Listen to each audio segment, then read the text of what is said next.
The opinions and views expressed on this program do not reflect those of the management or staff of Community Media of Staten Island.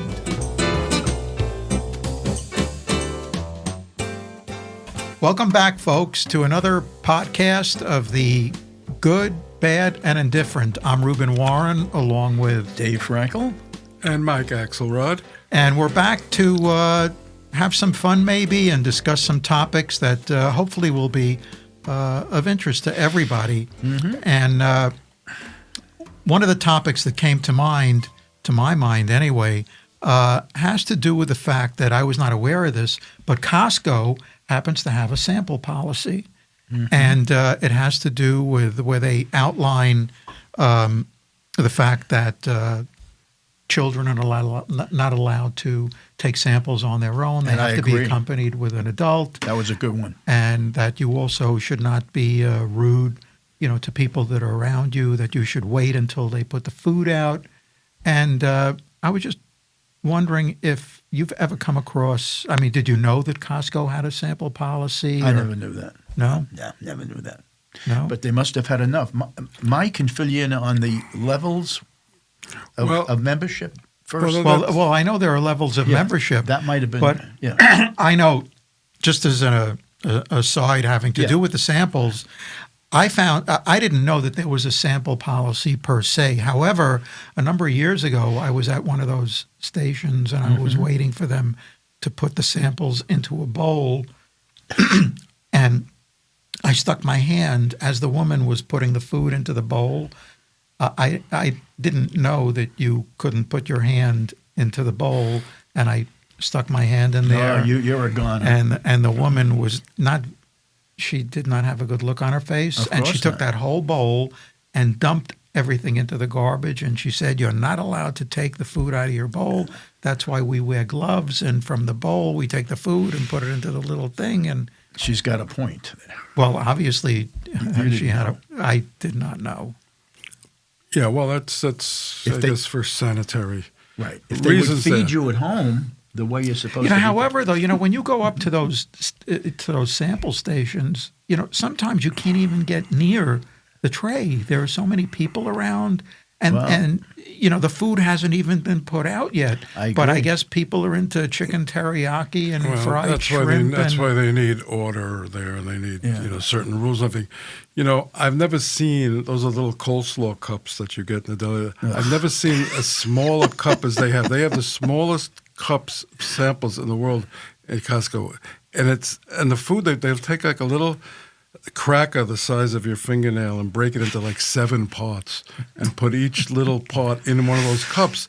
So, I don't know, you get the essence of a cracker. You don't even get a piece. It's like a micron. You might have, you look in there, there's nothing in there. They say, oh, well, that's the essence of the cracker. Well, just look at it and inhale, and you'll get I've never seen smaller samples. That's why people come for 6 or 7. They change their hats. They put on false mustaches, beards. You're right. They come back. And they, to get the sample, and it's, the cups are getting smaller. They give you like micro. I said, ma'am, it's empty. That's the essence in there. They get it down to the atomic particle of the cracker, and that's what they're giving you. By the way, did you know? I just noticed this, but so the samples start in the back, right, where the water is and the freezers are. So you have to go through the whole store, and then they migrate down towards the cash registers. But what I noticed is that as you go to the sample trays that are closer to the register, the food goes from high value to low value. In other words, up front near the registers, you get your pistachio nuts and your, low salt potato chips and low salt crackers. When you go to the back, that's where you get your teriyaki shrimp, your fried chicken, your pizza. Like you said, though, in order to have, a fulfilling lunch at Costco, though, you got to have like 6 of those little things, coleslaw cups. Coleslaw cups. That's part of marketing. I never knew it was that technical. Maybe. I feel sorry for some of those people working behind the, the sample trays that nobody's taking what they're offering. Besides the samples, there was a big brouhaha. Now that's another good word, brouhaha. Sounds like a drink. We have to look up the origin of that expression. The other day at Costco, I think it was just yesterday. I think it was around Labor Day. They started enforcing a policy that they had for a long time at the Costco's, and there was some dust-ups at some of the Costco's where people were a little upset about the times to get into the store. It seems that if you have an executive membership, that's the highest level of membership. I think it's $7,000 a year or something. I think $179. Something. If you pay that, you can get in an hour earlier at 9 o'clock, and the rest of the regular Joes have to wait till 10 o'clock. But a lot of people were used to going in at 9 o'clock with the executive, but they started enforcing it to give the executive members their due rights because they're paying extra. They want their own not free, but they're, the less stress shopping in the people you'll be shopping with will only be executive members, so it's a little more exclusive. But the regular people were trying to get in at 10 o'clock, and they were stopping them because they didn't have those memberships. Well, they didn't know. They didn't know. You mean they were trying to get in at 9 o'clock? Yes, the people who were used to coming in at 9 o'clock. So, I always came in at 9 o'clock. Oh, but maybe you're not an executive member. We're only letting executive members in at 9 o'clock, 9 to 10. You have to wait till 10 o'clock. Says, what am I going to do till 10 o'clock? The lady says, I'm going to pick my cut my fingernails. What am I going to do till 10 o'clock? I only have so much time. I got to get into the store. I got to get in. Right. And they're pretty, some of those Costco people, those customers, they want to get in, and they weren't going to be denied. So there were a couple of issues at a couple of the Costco's with people, and they had to explain to them, well, you're not an executive member. And they said, but what do you mean? I pay my $30 a year. Well, these people pay $179. So nobody got angry, rude, whatever? I didn't. I don't think the National Guard are coming yet. No. But that might be one of the, they'll use that as an excuse to bring in the Guard. Well, what I think, though, they should do is... crime will be rampant. Well, maybe the Costco personnel that are manning those stations at the front should get paid extra. Well, I was going to say, when you had mentioned you feel sorry for them, there is a former student who has been working there for years. Not just from him, I heard it from other people too. They pay pretty well. They pay the employees. They pay them well. When I say well, maybe a little more than. No, I hear it's not that easy to get a job. Right, and I think they're protected. They have unions or whatever it might be, but that's part of that's show business. Giving out little cups of coleslaw. That's very good. Next time I describe those little cups, I'm going to describe them as coleslaw. But they have the smallest coleslaw. You couldn't even. They are small. One strand of cabbage into that cup. You get the essence of the cabbage. That's what the lady said. That's funny. We're not giving you the whole cracker. We're giving you the essence of the cracker. Essence. That's good to know. That makes it. I have to remember that. That'll fill you up. Essence. But you mentioned rudeness. Yes. I was reading something not that long ago, and about compliments and accepting compliments and giving compliments. That a lot of us are very comfortable complimenting others. We compliment our children, we compliment our friends, we compliment people for various reasons. But I know in particular for myself, I'm very uncomfortable accepting compliments. And there was this whole give and take about giving compliments, accepting compliments. And I realized, I don't know about you, but when somebody compliments me, I tend to withdraw a little bit, maybe a little embarrassed. I never say thank you, and I should start saying thank you. Yeah. That's very important to always say thank you. Do you feel uncomfortable when they compliment you? That's pretty common. But say thank you. Thank you, and that's, you don't have to get into it. I always say I say thank you to everything. I say thank you to. When I used to pay tolls. I should bring you along. When I used to pay tolls on the Gulf Falls Bridge, I would say thank you. So my father. All right, but that's a different thank you. Yeah, I guess it is. I'm saying when somebody compliments you, For me, like I said, I have a difficult time, saying thank you, and it should be natural, Well, right? well, thank you for all that you've done. No, seriously. No, Yeah. I understand what you're saying. I understand. I'm not saying. I experience, you tend to slough it off. You tell them, oh, well, that's okay, don't worry about Right. it, and this and that. And, but yeah, saying thank you, acknowledging the person that they're doing something nice or saying something nice to, I think is important to acknowledge them and saying, well, that's, even though it's saying, that's okay, but thank you anyway, I appreciate it. So, if you appreciate them, they appreciate you. It becomes a whole admiration society, as we used to say. And, but in Staten Island, sometimes it's a little different. Sometimes you're wondering, to like a regional thank you or a backhanded, what they call backhanded compliment. Well, thanks, buddy, for doing that, or something, or yeah, that's okay, or if you don't hold the door, oh, that's nice. Thank you for not holding the door. And, so, and it's opposed to, you go down south or you go visiting folks or you go down for vacation. And sometimes I find when you're down south of Florida, too much thank you. Yeah, whether it's genuine. Sometimes I don't think water it's. is important. I'm not sure if it's even a genuine thing. Are they putting me on? Am I really a honey child, or am I really darling, or oh, isn't that sweet of you, or God bless you? Are they putting me on? And then I have to realize that is just their nature. They're nice, kind That's right. people, and that's how they were raised and born.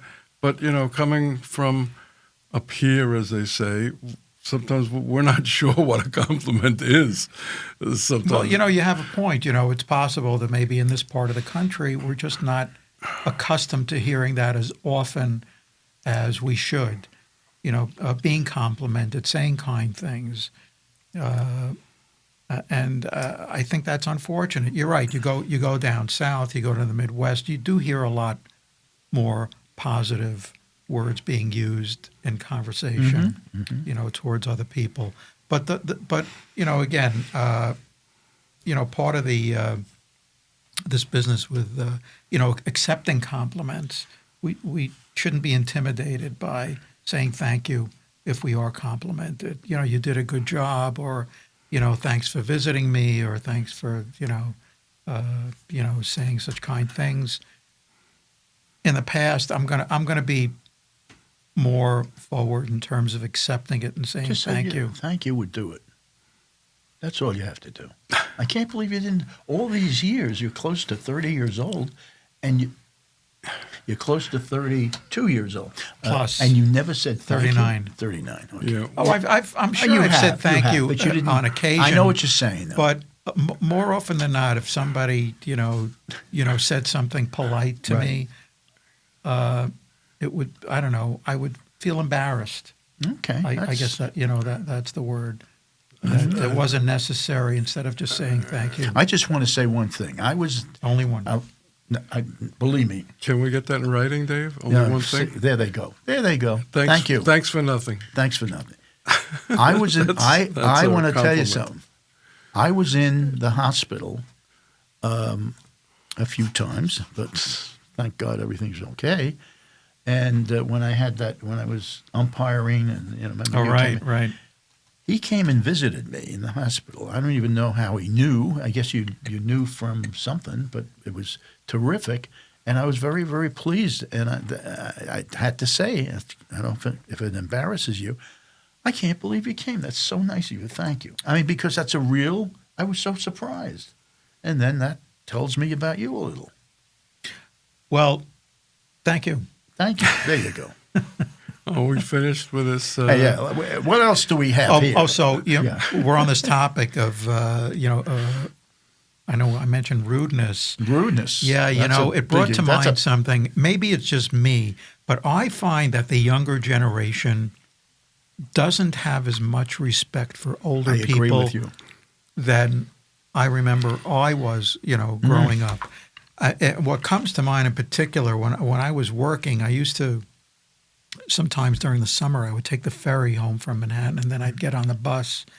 And so the ferry, the bus stop at the ferry is the first station. Mm-hmm. So you get on, you sit down, and the next stop would be Curtis High School.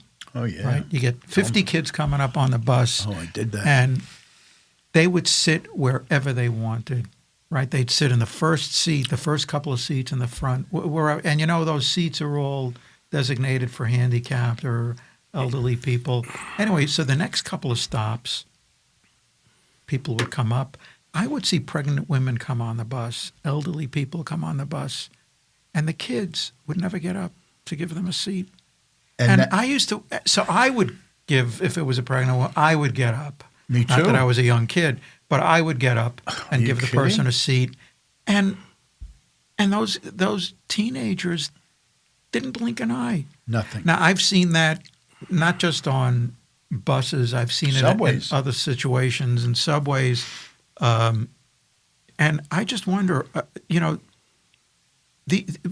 has something changed in society that the kids today, at least I get the impression that they don't have the respect for other people the way we did growing up? I have to agree with you. I don't know what the reason is. I would think it's so easy to blame the parents, but I have no one else to blame, and I don't want to blame them. But it might be coming from we had parents that would actually shake you up a little if you showed disrespect.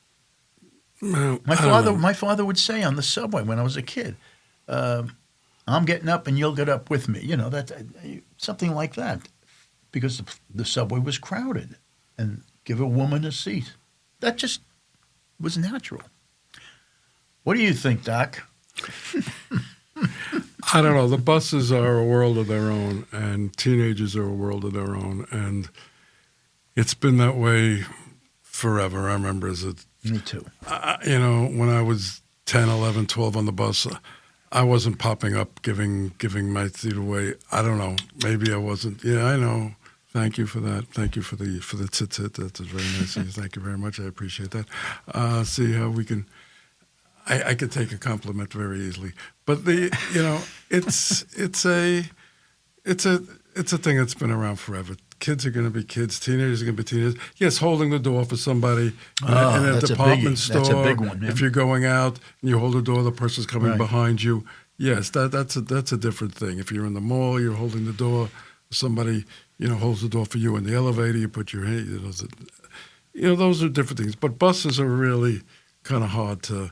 Well, I use buses as an example, but that's like a prime example. Mm-hmm. Because I've seen it. You say holding the door open for somebody. I don't remember the last time I saw a young kid hold the door for an older person. They just walk right in. You go to the mall, you go into the stores. The kids don't. I don't know. They don't relate to that.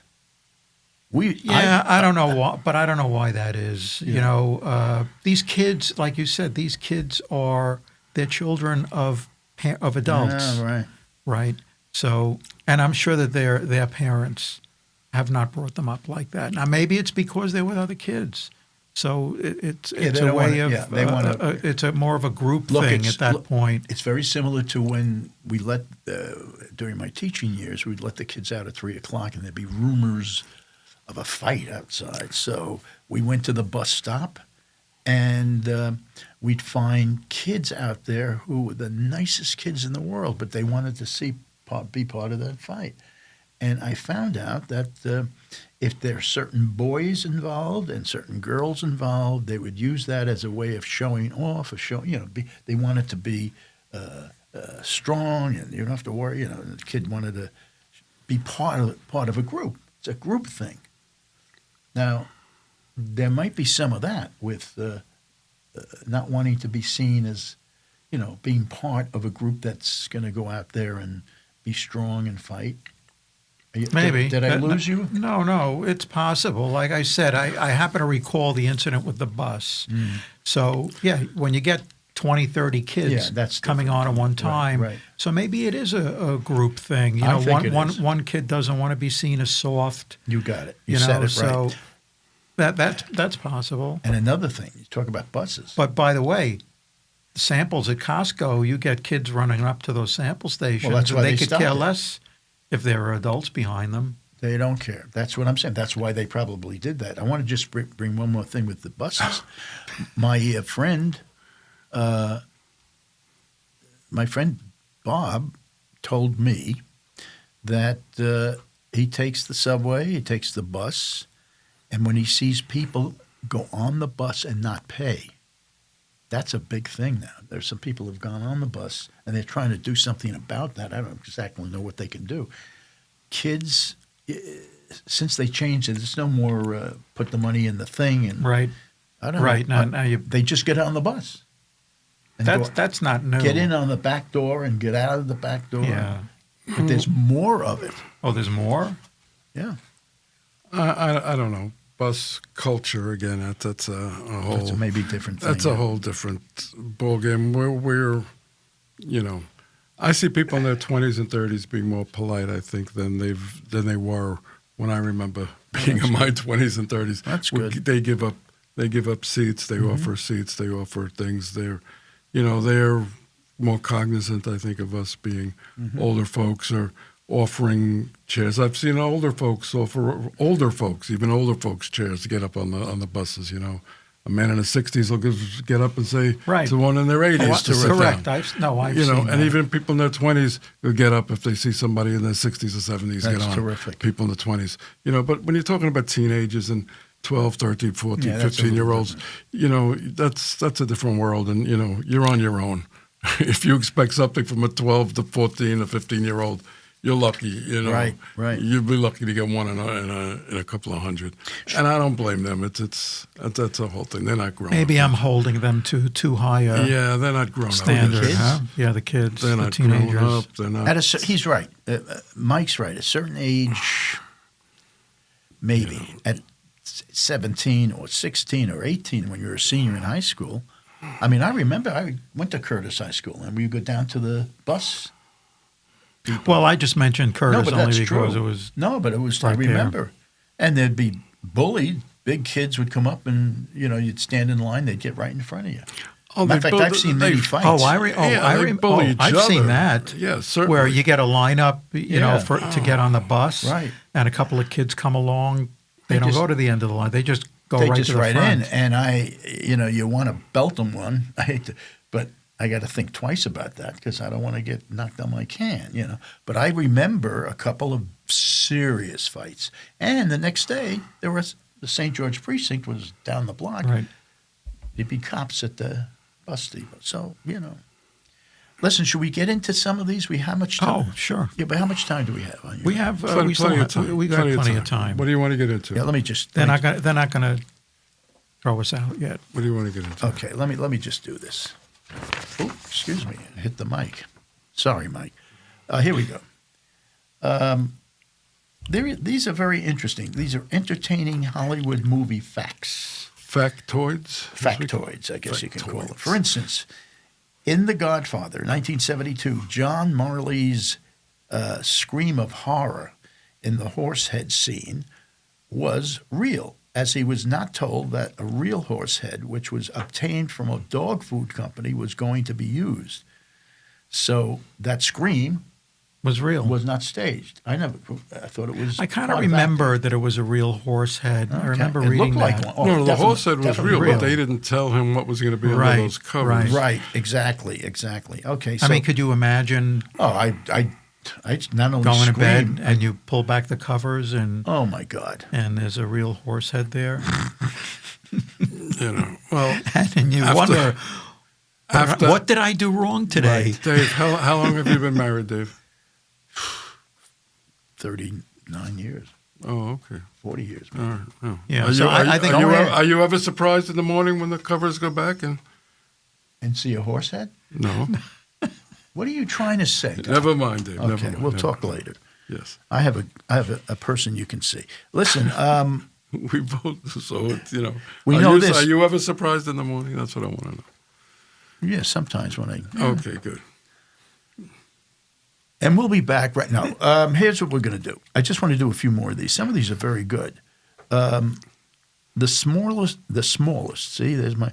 I have to talk as an announcer now. The smallest for the entire action of a movie in terms of confined acting space was the lifeboat in Alfred Hitchcock's Lifeboat in 1944. I did see that. It was a good movie. Did you see that? You must have seen it. Well, I'm a big Alfred Hitchcock fan. Yes, Okay. that's one of my He favorite is. movies with Tallulah Bankhead. Right. And yeah, that was a very small set. That Oh, my when gosh. they're all sitting in a very small, actual 10-foot by 10-foot lifeboat, and you have 7 people in the boat there, and that was a very cramped quarters. Absolutely. Let me do just. Great movie, though. Great movie. One more. We'll do one more. One more, Dave. I will. Make it a good one. William Bendix. He was But great in that. The other two weren't that good. Oh, actually, the first one I Thank thought you. was very good with the The horses second in it. one, yeah, I won't be this- able to sleep tonight. Yeah, terrific. We know this, that the 3 main actors in Rebel Without a Cause in 1955 all met untimely death. James Dean died in that car crash. Natalie Wood drowned. Right. And Sal Mineo was stabbed to death. There was an article in the paper yesterday about Sal Mineo that they're still investigating. Believe it, they're still investigating that His murder. death, really? Yeah, they're still not sure. Somebody came forward. Maybe somebody spoke in prison about it. Who knows? Well, these are just a few. I'd like to do a few of these every time we All right, get next together. time. Yeah, next time. Right now, Next time we get together. In the meantime, I just want to tell our Please. audience out there that if they want to create their own podcast, they can do so at Community Media of Staten Island. Their phone number there is 718-727-1414. And if they mention our podcast, The Good, Bad, and Indifferent, they will get their first hour at half price. So they should definitely take advantage of it because Yes. we know how expensive it is to rent time in some of these podcast okay. studios. I thought community media will only pay them half of what they're paying us. Is that the half price? Maybe that's possible. Where does Maybe he- I read it wrong. where does he come up with these things? Well, what is 50% of nothing? Of nothing? By the way, I just want you to know that the I had to think about the other day, I ran into a neighbor of mine, Mrs. Murphy. She's like 92 years old. Mrs. Murphy. And she sat me down. Like I know her? She invited me into her house, and we had coffee. And she started a conversation about old-time sayings, which I thought were fascinating. Yeah, right. You know, like knock on wood, the derivation of that term. But there was one in where do particular. these terms come from? How did they evolve? How did Correct. they evolve? So Okay. before we sign off, I just want to go over one in particular that I found fascinating. So the term "a pot to piss in," right? A pot to piss in. I think that word They got used to use- flagged. so- the PISS word. They used to use urine to tan animal skin. So families used to all pee in a pot, and then once a day it was taken and sold to the tannery. Now, if you had to do this, you had to do this to survive, you were called piss poor. But worse than that, I got the you. really That's poor interesting. folk who couldn't even afford to buy a pot, they didn't have a pot to piss in, and they were the lowest of the low. And that's where the term "a pot to piss in" is derived. Not even ha- It's a not great e- way. It's a great way to end the show. Not even And having. on that note, Well, us with all of our incontinence issues as seniors, we're going to discuss that in our we're next. going to go look for our pots now. We're going to discuss that in our next podcast, folks. we have to find Thanks our- for tuning in. our pots. Until next time, over and out. I hope we're here. Oh no! Thank you. Thank you very much. Good night. Pots good and, luck. Pots and pans.